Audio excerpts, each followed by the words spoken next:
नमस्कार दोस्तों, हम फिर से लेकर आ चुके हैं आप लोगों के लिए शाम की सभी ताज़ा और बड़ी खबरें। फटाफट अंदाज में एक एक कर बताएंगे आपको आज देश और दुनिया से क्या बड़ी खबरें निकलकर सामने आ रही हैं। लेकिन उससे पहले दोस्तों एक नजर डालेंगे सुर्खियों पर। प्रधानमंत्री नरेंद्र मोदी के ऊपर गरजे अखिलेश यादव, बोले फिलहाल देश में नफरती भाषण देने वाले लोगों को बचाया जा रहा है। आपको बता दोस्तों बीजेपी की नेता पर अब अखिलेश ने जमकर हमला बोल दिया नूपुर पर, इसके बारे में आपको बताएंगे। वहीं पर अगली बिग ब्रेकिंग में हम आपको बताएंगे दोस्तों ओवैसी का बीजेपी के ऊपर बड़ा हमला, बोले फिलहाल देश में नफरत फैला रही है भारतीय जनता पार्टी, जहर घोलने का काम कर रही है एक समुदाय को लेकर।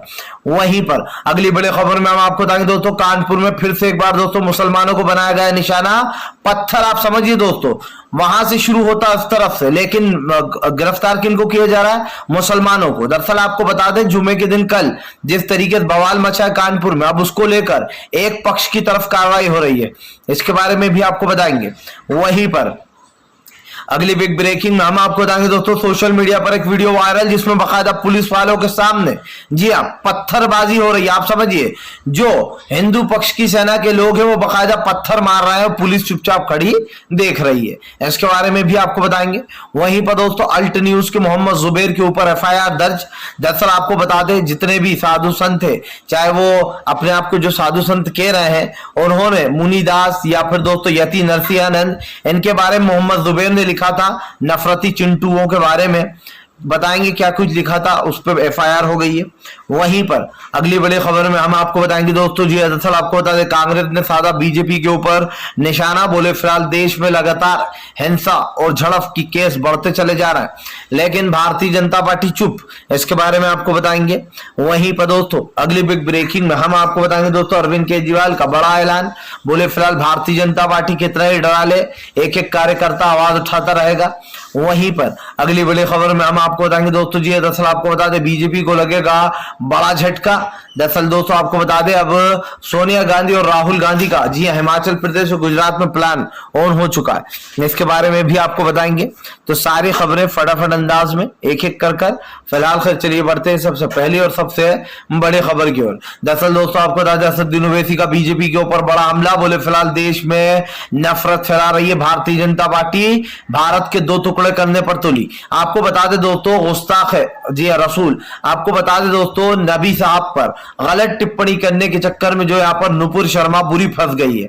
अभी तक तो दोस्तों असदुद्दीन ओवैसी ने कहा कि नुपुर शर्मा के खिलाफ कोई भी एफआईआर उनके खिलाफ नहीं हुई। आपको बता दो तो नुपुर बीजेपी की नेता है जिसने जो है यहाँ पर मोहम्मद साहब के पैगंबर साहब के बारे में गलत टिप्पणी की थी। आपको बता दे दोस्तों मुसलमानों के लिए बहुत जरूरी हो जाता है कि गुस्ताख पैगंबर साहब के बारे में इस तरीके की टिप्पणी करने के बाद जो है बिल्कुल भी बख्शा नहीं जाएगा नुपुर को। आपको बता दें बीजेपी के नेता नुपुर को बचाने में लगे हुए हैं, और अब बीजेपी के एक और नेता ने इससे भी घटिया जो है यहाँ पर दोस्तों आपको बता दें बयान दे दिया, जिसका मैं आगे आपको बताऊंगा।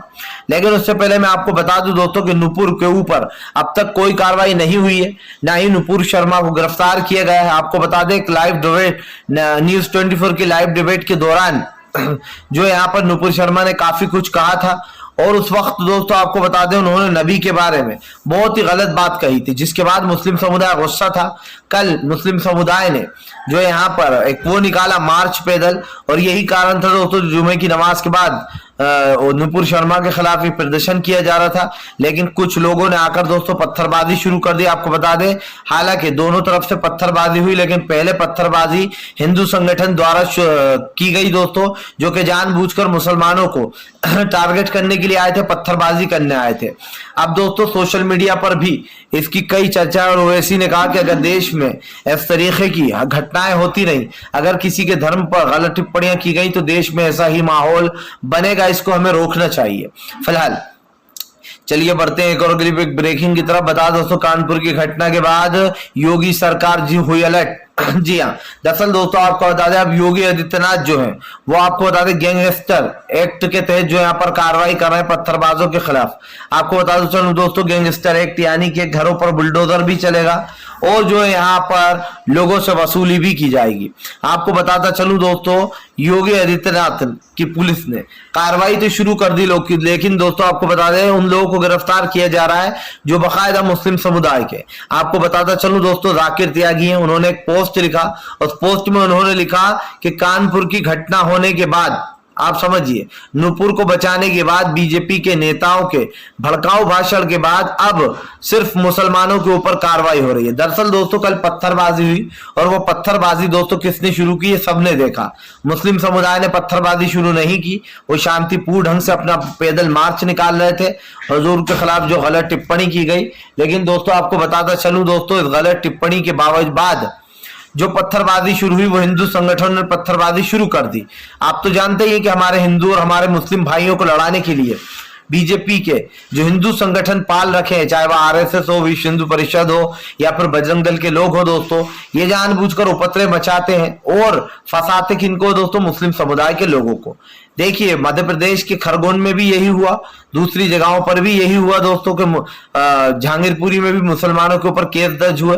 अब दोस्तों आपको बता दें जो यहाँ पर जो कल हुआ है ये सबने देखा है, और कानपुर में जब ये घटना हुई दोस्तों तो अब मुसलमानों को गिरफ्तार किया जा रहा है, उनके ऊपर मुकदमे दर्ज किए जा रहे हैं। आपको बता दें जमकर जो यहाँ पर इस वीडियो की हालांकि आलोचना भी हो रही है, लोग कह रहे हैं कि फिर से एक बार मुसलमानों को निशाना बनाया जा रहा है। आपको बता दो दोस्तों, जब भी कुछ ऐसा होता है तो योगी सरकार हो या फिर पूरी बीजेपी, उनके निशानों पर सिर्फ मुस्लिम समुदाय ही रहता है, मानो सिर्फ मुसलमानों ने ही पत्थरबाजी शुरू कर दी हो। जो हो रहा है दोस्तों वो आप देख सकते हैं और जो होने वाला है वो भी आपके सामने ही है। फिलहाल चलिए बढ़ते हैं एक और अगली बिग ब्रेकिंग की तरफ। बता दोस्तों अगली जो बड़ी खबर निकल कर आ रही है, अखिलेश यादव का बीजेपी के ऊपर बड़ा हमला। बोले की जगह राष्ट्रपति महामहिम प्रधानमंत्री नरेंद्र मोदी और महाराज योगी आदित्यनाथ बीजेपी के भड़काऊ भाषण देने वाले लोगों को बीजेपी बचाती है। जो भड़काऊ भाषण देते हैं एक समुदाय को भड़काने का काम करते हैं, उन लोगों को बचाने का काम करती है बीजेपी। आपको बताता चलूं दोस्तों, अखिलेश यहीं पर नहीं रुके। अखिलेश ने कहा कि जल्द से जल्द ऐसे बीजेपी के नेताओं को जो भड़काऊ भाषण देते हैं उनके ऊपर सख्त से सख्त कार्रवाई होना चाहिए, उनको जेल में भेजना चाहिए। वहीं दूसरी तरफ अखिलेश ने यह भी कहा कि देश का प्रदेश का माहौल अच्छा बनाए रखे, लोगों से उन्होंने अपील की है कि शांति बनाए रखें। आपको बताता चलूं दोस्तों, अखिलेश यादव ने बिल्कुल सही बात की है कि जब बीजेपी के नेता ही इस तरीके के भड़काऊ भाषण देंगे दोस्तों, दंगे पत्थर तो मचेंगे। इन लोगों को क्या लगता है दोस्तों कि ये लोग कुछ भी बोलेंगे? आप समझिए, हुजूर की बेइज्जती करेंगे या फिर मुस्लिम समुदाय की मस्जिदों को लगातार निशाने बनाएंगे और मस्जिदों की जगह मंदिर का होने की बात कहेंगे, शिवलिंग की बात कहेंगे, मुसलमानों के पैगंबर साहब पर गलत टिप्पणी करेंगे। तो दोस्तों आप समझिए कोई भी चुप नहीं बैठेगा। मैं लिख के दे देता हूं दोस्तों, अगर अभी तक आप समझिए कोई भी गलत टिप्पणी कर दी होती किसी दूसरे धर्म पर तो सब लोग उतर जाते और कहते हैं कि ये कैसी टिप्पणी कर दी है और उपद्रव मचाते हैं हिंदू संगठन दोस्तों। लेकिन आप समझिए अभी तक नुपुर की गिरफ्तारी ना होना, बीजेपी नेता नुपुर की, ये साबित करता है कि बीजेपी खुद इन लोगों को बढ़ावा देती है कि जाओ भड़काऊ भाषण दो, देश में उपद्रव मचाओ। वरना आप समझिए योगी आदित्यनाथ जो कि चीख कर ये कहते थे कि हमारे आने के बाद एक भी दंगा नहीं हुआ, उपद्रव नहीं मचे। आप समझिए दोस्तों कितने उपद्रव मचे हैं, मैं भी गिनवा सकता हूं। ये कहते हैं कि हमारे आने के बाद दंगे ही नहीं हुआ। आप समझ लीजिए कल क्या हुआ दोस्तों, ये पहला दंगा। इससे पहले दोस्तों एनआरसी सीरावले के वक्त जो हुआ था वो भी दंगा ही था। इससे पहले भी दोस्तों आप समझिए आशीष मिश्रा ने किसानों के ऊपर गाड़ी चढ़ा दी, ये भी दंगा ही था। और न जाने ऐसी कितनी घटनाएं जो मैं गिनवा सकता हूं। लेकिन सरकार इस गलतफहमी में जीती रहे कि हम जब से आए हैं तब से उत्तर प्रदेश में जो क्राइम खत्म हो गया है। बताइए 3 महारथी एक साथ, उसके बावजूद भी कानपुर में ऐसी घटना हो जाती है, जिसको लेकर अखिलेश ने जमकर सरकार को घेरा है और कटाश भी कसे हैं। अखिलेश यादव हमेशा दोस्तों सरकार के खिलाफ जो टिप्पणी होती है उसको बिल्कुल सही तरीके से सही ढंग से प्रेजेंट करते हुए नजर आते हैं। चलिए बढ़ते हैं एक और अगली बिग ब्रेकिंग की तरफ। बता दोस्तों अगली जो बड़ी खबर निकल कर आ रही है, दरअसल दोस्तों आपको बता राज्यसभा चुनाव को लेकर कांग्रेस हुई अलर्ट। जी हां दोस्तों, आपको बता दें अपने सारे प्रत्याशियों को कांग्रेस ने छत्तीसगढ़ भेज दिया है। लेकिन दोस्तों अभी भी आपको बता दें क्रॉस वोटिंग का डर है। यही कारण है जो कांग्रेस ने अपने और भी बाकी बचे हुए जितने भी नेता है उन सबको भी जो है यहाँ पर छत्तीसगढ़ भेजने का ऐलान कर दिया है। वहीं दूसरी तरफ दोस्तों आपको बता दें जब से ये ऐलान हुआ है तब से कहीं ना कहीं भारतीय जनता पार्टी सख्त पकड़ गई है।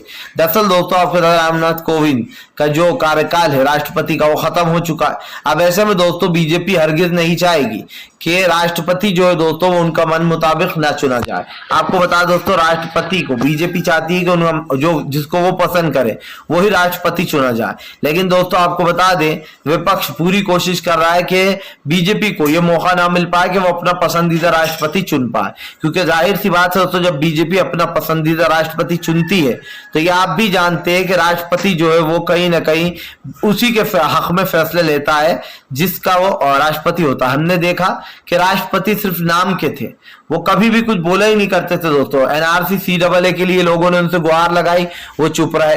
कृषि कानूनों के लिए लोगों ने उनसे गुहार लगाई, वो चुप रहे। यहां तक कि इन काले बिलों को पास भी इन्होंने ही किया। तो दोस्तों इस बात को झुटलाया नहीं जा सकता कि फिलहाल हमारे देश के जो राष्ट्रपति थे वो तो कुछ बोला ही नहीं करते थे। जी हाँ, लोग मनमोहन सिंह साहब को मोहन प्रधानमंत्री कहा करते थे, मुझे तो राजनाथ कोविंद लग रहे थे, क्योंकि फिलहाल जब भी कोई मुद्दा होता तो वो चुप रहे थे। मैंने आज तक दोस्तों उनका एक बयान नहीं सुना, मुझे समझ में नहीं आता कि ये बोल भी पाते हैं या नहीं, क्योंकि भाई जब देश के असली मुद्दे पर ही देश का राष्ट्रपति नहीं बोल रहा है तो फिर आप समझ लीजिए राष्ट्रपति की एक दोस्तों गरिमा होती है, एक राष्ट्रपति का ओहदा होता है, उस ओहदे का फायदा उठाना चाहिए आम जनता के लिए। लेकिन ऐसा हमें कुछ दिखाई नहीं दिया। जाहिर सी बात है बीजेपी ने अपना मन पसंदीदा राष्ट्रपति चुना था तो ये तो देखने को मिलना था ही नहीं। फिलहाल चलिए बढ़ते हैं अगली एक ब्रेकिंग की तरफ। बता दोस्तों अगली जो बड़ी खबर निकल कर आ रही है, आपको बता दोस्तों बीजेपी के नेता ने फिर से एक बार की। जी हाँ दोस्तों, आपको बता दें पैगंबर साहब की बेद भी अब नहीं बचेगा। दरअसल दोस्तों आपको बता दें बीजेपी के नेताओं ने कसम खा रखी है कि वो इस तरीके के भड़काऊ भाषण देंगे, गंदी भाषा का यूज करेंगे और दोस्तों आप समझिए इस चीज को बढ़ावा दिया जा रहा है। दरअसल आपको बता दें नुपुर के बाद बीजेपी के एक और नेता ने नुपुर शर्मा को, नुपुर जो है दोस्तों उसको सपोर्ट कर दिया है। आप देखिए जरा मैं स्क्रीन पे लगाता हूं, ये देखिए कि बीजेपी के नेता क्या रहा है। बीजेपी का नेता जो है दोस्तों बकायदा नुपुर को सपोर्ट कर रहा है। बीजेपी का नेता ये बताने की फिराक में है, कह रहा है कि तुम एक बात बताओ, जिस पैगंबर को तुम लोग मानते हो और उस पैगंबर ने 6, अब मैं बताना नहीं चाहता हूं, आप देख लिए कितने साल की लड़की से शादी की और न जाने कौन कौन सी खराब भाषा का यूज किया है। जब नुपुर ने दोस्तों कुछ कहा था पैगंबर साहब के बारे में तब भी मैंने वो चीज नहीं दोहराई, नहीं कहा, क्योंकि मैं अगर अभी भी इस चीज को पढ़कर आपको दोहरा के बताऊंगा तो दोस्तों फिर मैं भी वही कर रहा हूं जो इन लोग ने लिखा है। भले ही मेरा इंटेंशन अलग है दोस्तों, मैं आपको सिर्फ समझाना चाहता हूं, लेकिन अगर मैं बोलूंगा तो उसका कोई मतलब नहीं रहेगा। फिर से एक बार वही बेदबी और वही सब चीजें होंगी। लेकिन आप खुद देख सकते हैं कि यहाँ पर इसने क्या लिखा है। बीजेपी के नेता दोस्तों इस त्यागी जो है ये इस तरीके के भड़काऊ भाषण आए दिन देता रहता है। दरअसल इन जैसे लोगों को दोस्तों आप समझिए दंगा पार्टी घोषित कर देना चाहिए, क्योंकि यहाँ पर जिस तरीके से भड़काऊ भाषण और दंगेबाजी की चीजें करवा रहा है इससे ये तो साफ हो जाता है कि देश में कानून व्यवस्था नहीं दोस्तों बल्कि गुंडा राज चल रहा है। आप समझिए उत्तर प्रदेश में क्या चल रहा है आप साफ देख रहे हैं, और जिस तरीके की ये चीजें हो रही हैं इस पर कहीं ना कहीं दोस्तों देश जो है वो बहुत ही ज्यादा अपसेट हो चुका है। आज जो हो रहा है उस पर कहीं ना कहीं दोस्तों लोगों का की नाराजगी है, दुख है, और जो होने वाला है दोस्तों वो भी आप सब लोग देख ही रहे हैं। देश में दोस्तों बिगड़ती अर्थव्यवस्था और जो है गरीबी, महंगाई, लगातार ये मुद्दे पर बात होना चाहिए, लेकिन सरकार ने लोगों को हिंदू मुसलमान में उलझा रखा है। जाहिर सी बात है 2024 के आने वाले चुनाव को लेकर सरकार पूरी तरीके से अलर्ट हो चुकी है। इस सरकार को दोस्तों कहीं ना कहीं ये पता है कि देश में अगर लोगों को आम मुद्दों से या मेन मुद्दों से भटकाना है तो इनको हिंदू मुसलमान मंदिर मस्जिद में उलझा दो। देखिए दोस्तों ना ही मस्जिद खाने को देगी ना मंदिर खाने को देगा, ना हिंदू मुसलमान खाने को देंगे। आप मेहनत करोगे तभी खा पाओगे। आपको सिर्फ भड़काने के लिए चीजें की जाती हैं। आप देखिए आजकल की जो फिल्में बन रही हैं वो भी बाकायदा ऐसी बन रही है कि जो खाई पैदा कर सके दो समुदाय के बीच में। मैं बार बार दोहराता हूं दोस्तों कि हिंदू और मुसलमान जैसी कोई चीज होती ही नहीं है, ये सिर्फ पैदा की जा रही है। हमारे हिंदू और मुस्लिम भाइयों में एक भाईचारा है, एक प्यार मोहब्बत है, और यही इंसानियत होती है दोस्तों। आप कभी भी किसी गरीब को देखते हो उसकी मदद करते हो तो आप ये नहीं सोचते होगे कि यार ये हिंदू है या मुसलमान, आप उसकी मदद कर देते हो कि ये परेशान है। लेकिन आप समझिए आज देश में कुछ ऐसा माहौल बना दिया गया है कि देश में नफरत फैल चुकी है और ये नफरत को बढ़ावा दे रही है बीजेपी। आप समझिए 2014 के बाद से ये स्थिति बनी है, ऐसा नहीं है कि 50 साल पहले भी यही सब कुछ हो रहा था। फिलहाल चलिए बढ़ते हैं एक और अगली एक ब्रेकिंग की तरफ। बता दोस्तों, जीतन राम मांझी ने खोल दी बीजेपी की धोती, उतार दिया दोस्तों विवेक अग्निहोत्री के चेहरे से नकाब। दरअसल दोस्तों, जीतन राम मांझी का कहना है कि कश्मीरी पंडितों के साथ जो कुछ भी हो रहा है वो द कश्मीर फाइल्स के बनने के बाद हो रहा है। आपको बताता चलूं दोस्तों, आतंकवादियों ने मोदी सरकार को खुली चुनौती दे दी है। आप समझिए कि अगर यहां पर गैर कश्मीरियों को बसाया तो फिलहाल ऐसा ही होगा। आपको बताता चलूं दोस्तों, लगातार जो आतंकवादी हैं वो कश्मीरी पंडितों को दोस्तों टारगेट किलिंग कर रहे हैं कश्मीर के लोगों की। दरअसल आपको बता दें, राजस्थान के विजय बैंककर्मी को मारा गया। इससे पहले दोस्तों कश्मीर की मुस्लिम एक्टर को मारा गया था। ऐसे पहले दोस्तों आपको बता दें राहुल भट्ट की मौत हो गई थी। और दोस्तों आप समझिए 370 हटने के बाद कश्मीर में लगातार इस तरीके की आतंकवाद की घटनाएं हो रही हैं। रोजाना दोस्तों एक दो लोगों को मारा जाता है, टारगेट किलिंग की जाती है, जिसको लेकर जीतन राम मांझी ने निशाना साध दिया है। उनका कहना है कि विवेक अग्निहोत्री के कनेक्शन हो सकते हैं कश्मीर आतंकवादियों से। इस मामले की जांच होना चाहिए। द कश्मीर फाइल्स बनने के बाद ही ये सब कुछ फैला है। आपको बताता चलूं दोस्तों, विवेक अग्निहोत्री के ऊपर जमकर हमला बोला है जीतन राम मांझी ने। मांझी ने कहा कि फिलहाल द कश्मीर फाइल जैसी फिल्में बनती हैं तो और ऐसी हिंसा भड़कती है। आप जीतन राम मांझी ने कहा कि जल्द से जल्द जिसने फिल्म बनाई थी, यानी कि दोस्तों मोदी भक्त विवेक अग्निहोत्री, जिसकी फिल्म खुद प्रधानमंत्री नरेंद्र मोदी ने दोस्तों प्रमोट की थी, अब उसको लेकर जीतन राम मांझी ने ये सब बोल दिया है। यानी कि साफ है दोस्तों कि मांझी बीजेपी के खिलाफ ही हैं। और जीतन राम मांझी ने साफ कहा कि फिलहाल इन जैसे लोगों के ऊपर कार्रवाई होना चाहिए। मांझी ने यह भी कहा कि बिहारियों को कश्मीर सौंप दो, कश्मीर को में एक भी घटना नहीं होगी। इस तरीके की बात दोस्तों जीतन राम मांझी कहते हुए नजर आए हैं। अब ये तो साफ है कि जीतन राम मांझी की बात बीजेपी को अच्छी नहीं लगेगी, क्योंकि भाई विवेक अग्निहोत्री की फिल्म तो खुद पूरा बीजेपी जो है यहाँ पर दोस्तों प्रमोट कर रहा था। चाहे वो नरोत्तम मिश्रा हो, चाहे वो दोस्तों खुद नरेंद्र मोदी हो, गृह मंत्री अमित शाह हो, हर कोई द कश्मीर फाइल्स को प्रमोट करने में लगा था। और यही का ये पृथ्वी सम्राट पृथ्वीराज मूवी जो अभी अक्षय की आई है उसको भी प्रमोट किया जा रहा था। लेकिन अफसोस की बात यह है कि अक्षय की फिल्म औंधे मुंह गिरेगी, औंधे मुंह, कोई देखने जाएगा नहीं। क्योंकि दोस्तों आप समझिए, देश में नफरत का माहौल इस तरीके की फिल्में बनाकर और देश को एक मैसेज दिया जा रहा है। पहले की फिल्मों में क्या मैसेज हुआ करता था दोस्तों? भाईचारे का, प्यार मोहब्बत का, कि सब आपस में मिलकर रहे हैं, हिंदू मुस्लिम सब एक हैं। लेकिन आजकल की फिल्मों में दोस्तों क्या मैसेज होता है? इसको उससे लड़वा दिया, उसको उसके खिलाफ करवा दिया। और दोस्तों ये चीज साफ दिखाई दे रही है कि फिलहाल सरकार इन चीजों पर कड़ा रवैया नहीं अपना रही है, क्योंकि सरकार इन चीजों को बढ़ावा दे रही है फिलहाल। चलिए बढ़ते हैं एक और अगली बिग ब्रेकिंग की तरफ। फिलहाल खैर चलिए बढ़ते हैं दोस्तों एक और अगली बिग ब्रेकिंग की तरफ। बता दोस्तों अगली जो बड़ी खबर निकल कर आ रही है, दरअसल दोस्तों आपको बता दें प्रधानमंत्री नरेंद्र मोदी के ऊपर दोस्तों आपको बता दें गर्जी ममता बनर्जी, बोले देश का माहौल बिगाड़ रही भारतीय जनता पार्टी। दरअसल दोस्तों आपको बता दें नुपुर के बयान के बाद सारा विपक्ष बीजेपी पर हमलावर हो गया। आपको बता दें नुपुर ने पैगंबर साहब की बेअदबी की थी, जिसके बाद अब ममता बनर्जी ने मोदी सरकार को घेर लिया है।